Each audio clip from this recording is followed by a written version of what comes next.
Ok, maintenant parlons du rook. Donc le rook, c'est le fou. Non, c'est notre tour. Je confonds avec bishop. Donc non, ça c'est la tour. Donc la tour, ce sera pas trop compliqué. En fait, ce qu'on va faire puisqu'en fait c'est valid moves à chaque fois qu'on va changer. Sinon ici c'est toujours la même chose. Valid moves, j'aurais pu le faire ici dans classe pièce parce que je le refais à chaque fois ici. C'est pas pratique, c'est un peu bête parce que je refais le même code à chaque fois et donc si je veux le modifier, il faut que je le modifie dans toutes les pièces. Bon bref, c'est une petite erreur. Là, get valid moves, qu'est-ce qu'on va faire? En fait, c'est pas bien compliqué. On a notre tour qui a un endroit, à une ligne et colonne disponible. Tous les coups disponibles sont très simples. Tant que sur une ligne donnée, tant que il n'y a pas on ne rencontre pas de pièce, eh bien, c'est un coup disponible. Ok. Et ensuite, dès qu'on rencontre une pièce, si c'est un ennemi, alors on peut la manger et ensuite on arrête là. Sinon, on s'arrête avant parce que c'est une de nos pièces. Donc on peut pas aller au-dessus, on peut pas aller plus loin. Ok.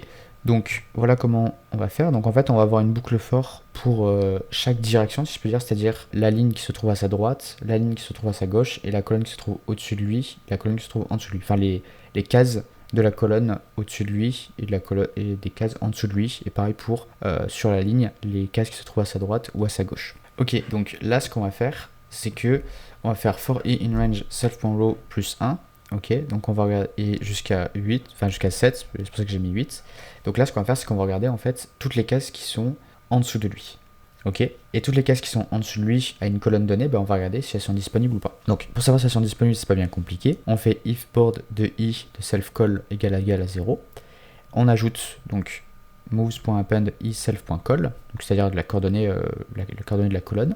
Si par contre on a ce n'est pas une pièce disponible, on regarde si alors ça veut dire qu'il y a une pièce sur cette case, on regarde si c'est une pièce ennemie. Si c'est une pièce ennemie, on ajoute cette coordonnée.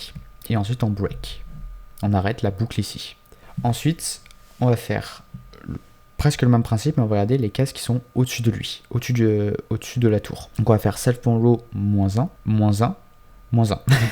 Ok, ça veut dire quoi? Ça veut dire qu'on va faire un pas de -1, donc on va décrémenter la valeur à chaque itération de 1, et on va s'arrêter à la valeur 0. Et alors, pareil, même principe, exactement le même code. D'accord? Ensuite, ici, on va regarder les cases qui sont à sa droite. D'accord? Et pareil, même principe, à nouveau, oui, c'est exactement le même code. Et pareil, même principe ici, pour regarder les cases qui sont à sa gauche.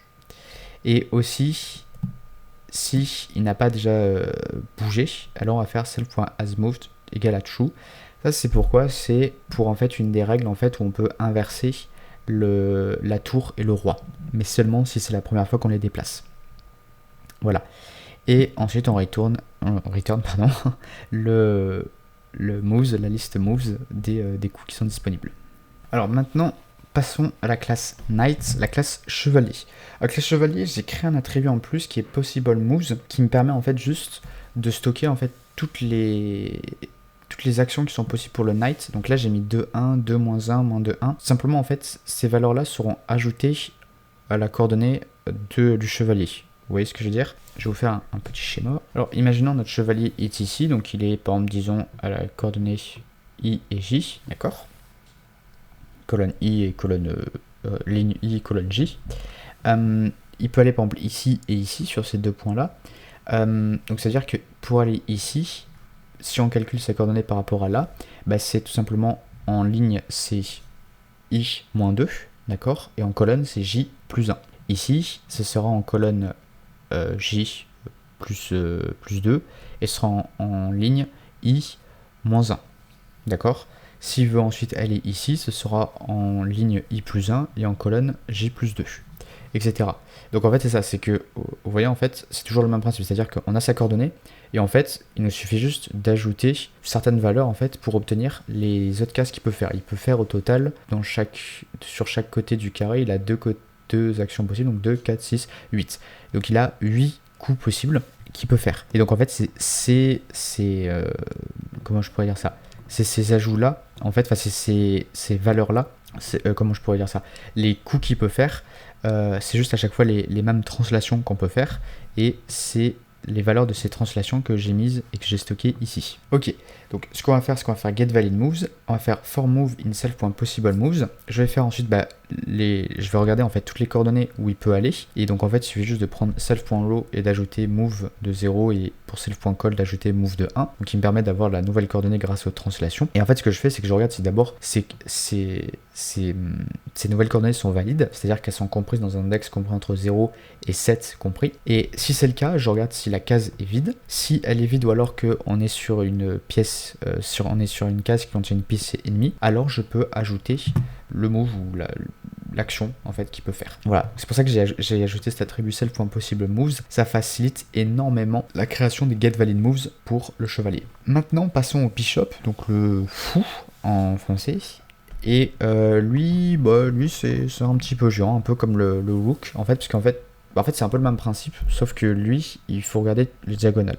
Alors, ce qu'on fait, c'est qu'on regarde en fait la diagonale vers le haut droit, si je peux dire ça comme ça, vers le haut gauche, vers le bas droit et vers le bas gauche. Donc, ce que je veux dire, c'est que, admettons, ça maintenant, c'est plus notre chevalier, c'est notre fou. Il faut regarder ici, ici, ici, ici et ici. Et tant qu'il y a des cases disponibles, eh bien on continue à ajouter ces cases-là, parce que c'est des actions possibles. Ok, alors, comment on va faire ça? Eh bien en fait, c'est pas bien compliqué. Pourquoi? Parce que ici, ce que l'on va faire, ici, on va commencer par la première diagonale, ok? Donc ce qu'il faut qu'on fasse, c'est qu'on part d'une coordonnée IJ, ok? Et pour aller ici, comment on fait? On fait tout simplement I plus 1 et J plus 1. Là, on fait I plus 1, I plus 2, J plus 2. Vous voyez, puisqu'en fait on se décale à chaque fois de 1. Et bien c'est exactement ce qu'on va faire ici.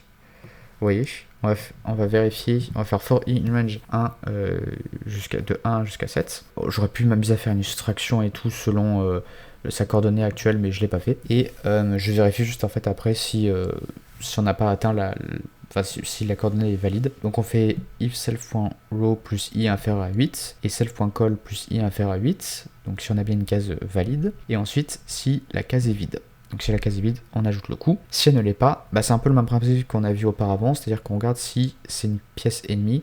Si c'est le cas, on ajoute cette case, enfin la coordonnée de cette case, et ensuite on break. Non, si ce if, on n'y rentre pas, on break directement ici. Là ensuite, on va faire pour la diagonale, c'est-à-dire la diagonale qui est ici. Pourquoi? En fait, ce qu'il faut faire à chaque fois, c'est qu'il faut diminuer de 1 la ligne et la colonne. Donc ici, c'est i-1, j-1. Et admettons, là, on avait une autre case, on aurait fait i-2, j-2, etc. Donc, on fait pareil, le même principe ici. Et après, là, c'est un peu différent. C'est juste que, en fait, ce qu'on va faire, c'est que si on regarde notre schéma, ce qu'on va faire, c'est qu'on va faire cette diagonale-là. C'est-à-dire qu'on va augmenter en ligne, d'accord, puisqu'on passe aux listes d'après. Donc, on va faire i plus 1, ensuite i plus 2, etc. Et par contre, en colonne, on diminue. Donc, on va faire, pour cette case-là, on va faire i plus 1, j-1. Et donc, ce qu'on va faire, c'est qu'on va faire for i in range 1, 8, if self.row plus i inférieur à 8, bon ça comme d'hab on vérifie, et là on fait self.call moins i supérieur ou égal à 0 pour vérifier que la colonne reste positive, et ensuite on vérifie pareil si c'est une case de vide ou pas, et si on peut l'ajouter. Et c'est juste en fait ce truc là qui change à chaque fois. Je me rends compte maintenant en voyant ce code qu'il est pas génial, parce qu'en fait c'est toujours le même for i, et ce que j'aurais pu faire en fait c'est prendre tous les codes ici et les mettre dans une seule boucle for. Ok, vous voyez, c'est-à-dire je prends ce code là, je l'ajoute ici et je fais ça pour tout le reste. Donc ça vous pouvez le faire si vous voulez, ça peut être une petite amélioration. Et vous prenez vraiment tous les codes ici et ça ne devrait pas poser de soucis. Et ensuite on a la dame. Alors la dame, en fait c'est tout ce qu'on a vu pour la tour et le fou. Parce qu'en fait c'est la combinaison de ces deux pièces là en termes d'action. Et donc il y a beaucoup de choses et qu'on aurait pu simplifier, notamment par exemple en faisant ce que je viens de vous dire, de mettre en fait tout dans une seule et même boucle for. Mais c'est pas grave, je viens d'y penser que maintenant. Donc vous voyez que là ça ressemble beaucoup à ce qui a été fait avec la tour. Vous voyez, c'est vraiment le même code, donc là c'est un peu répétitif aussi. C'est pas vraiment la partie la plus intéressante parce qu'on refait pas mal de code de manière très similaire, mais juste avec un petit peu de modification des fois. Et voilà. Et ensuite le roi. Le roi c'est pas bien compliqué. Le roi c'est que les cases qui sont autour de lui. Ok, donc là admettons, mon schéma commence à ne plus ressembler. Donc ça admettons maintenant c'est notre roi ici. On regarde ici, ici, ici. Donc je peux faire un trait là, un trait là, un trait là, un trait là, là, là, là et là. Ok, ça c'est pas bien compliqué, on prend sa coordonnée IJ et cette case là c'est tout simplement I-1 et la colonne J c'est la même. Ici c'est I-1, J plus 1, ici c'est I plus 1, non c'est i pardon, j plus 1. Voilà, donc en fait vous voyez que c'est juste des translations de plus ou moins 1 pour obtenir toutes ces coordonnées. Toutes les coordonnées possibles où il peut aller. Donc c'est ce que je fais ici, je fais for in range -1, 2, donc ça va de -1 à 1. Et for j in range -1, 2, donc de -1 à 1. Et je fais la translation, je vérifie que c'est bien, bien des coordonnées comprises entre 0 et 8, ou 0 et 7 compris.